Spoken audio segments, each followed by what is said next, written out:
मामला थाना देवबंद कोतवाली के चौकी खेड़ा मुगल के अंतर्गत आने वाले गांव कपूरी गोविंदपुर का है, जहां फौजी को अपने ही सगे भाइयों ने सरकारी कागजों में दिखाया मृत।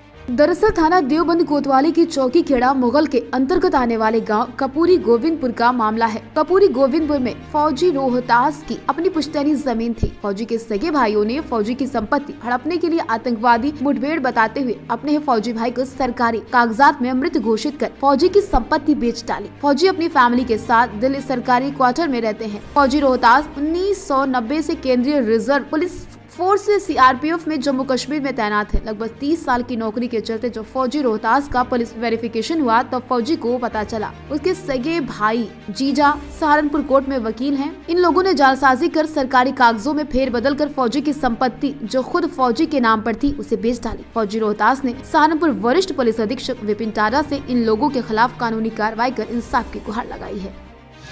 सर, मैं रोहतास कुमार पुत्र मामचंद ग्राम कपूरी गोविंदपुर का निवासी हूँ और मैं 1990 से सीआरपीएफ के अंदर तैनात हूँ जम्मू कश्मीर के कोकरनाग डिस्ट्रिक्ट के अंदर, जो कि अति संवेदनशील क्षेत्र है। और मेरे भाइयों मेरा क्योंकि साल में 2 ही महीने की छुट्टी मिल पाती है तो परिवार से इतना लिंक नहीं हो पाता। मेरे परिवार जो है, मेरी वाइफ, मेरे बच्चे वो दिल्ली में सरकारी क्वार्टर में रहते हैं और मेरे भाइयों ने मेरी संपत्ति को बिक्री कर दिया है और मुझे मर्द दिखा करके, वो भी मुझे तब पता लगा जब मेरा पुलिस वेरिफिकेशन होने के लिए आया 30 साल की सर्विस के बाद में, तो पुलिस वेरिफिकेशन में पता लगा कि मैं जिंदा ही नहीं हूँ। और मेरे भाइयों ने मुझे इस मुठभेड़ में, आतंकवादी मुठभेड़ में मरा हुआ दिखा रखा है। कागजों के अंदर परिवार रजिस्टर में मेरा नाम नहीं है। इस बारे में मुझे अभी ज्ञात हुआ 2022 के अंदर कि मेरे को इस तरीके से मेरे भाइयों ने मेरी संपत्ति को बेच करके, मेरे भाई एक फरीदाबाद में रहता है और एक हरदोई के अंदर रहता है, और मेरे जीजा जी हैं जो नथोड़ी के रकम सिंह पुत्र चेतराम, उन लोगों ने मिल कर के, वो वकील हैं सहारनपुर न्यायालय के अंदर, उन लोगों ने इसको फर्जी तरीके से बिकवाया। और मेरा एक प्लॉट था जो बडेरी कोली के अंदर मैंने ख़रीदा था 1993 में, उसका इकरारनामा मेरे नाम से है और मेरे को मर्द दिखा करके मेरे भाइयों ने फर्जी तरीके से उसका बनाव करा करके उसको भी अवैध कब्जा करके उसको भी बिक्री करने की फिराक में मेरे गांव की संपत्ति सारी बेच दी गई है। जिसमें मेरा मकान बना हुआ था वो भी बेच दिया गया है, मेरी ज़मीन है वो भी बेच दी गई है।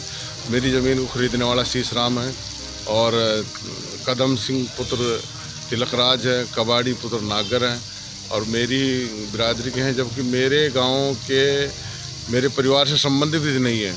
अगर मेरे परिवार के किसी सदस्य को दिया जाता तो, या मुझे पूछ लिया जाता तो भी मैं बता सकता था, लेकिन मुझे तो इस बारे में कुछ बताया नहीं गया और मेरे को मर्द दिखा दिया गया।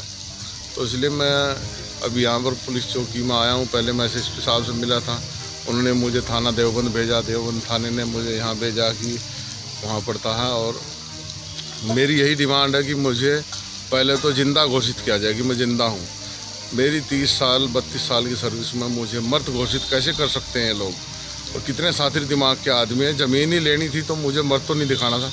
अब मुझे इसके लिए कोर्ट कचहरी के चक्कर काटने, मेरे पास में मुश्किल है 2 दिन का टाइम है, छुट्टी मिलती नहीं है वहाँ जम्मू कश्मीर में। इससे बढ़िया तो यही था कि भाई हम वहाँ मर जाएं तो ही बैठे, ताकि इन लोगों को इस तरीके की सरकार हमारे को क्या वो देगी। फिर हम सरकार से भी और पुलिस प्रशासन से भी ये उम्मीद करते हैं कि हमारे को न्याय दिया जाए, हमें ज़िंदा किया जाए पहले तो।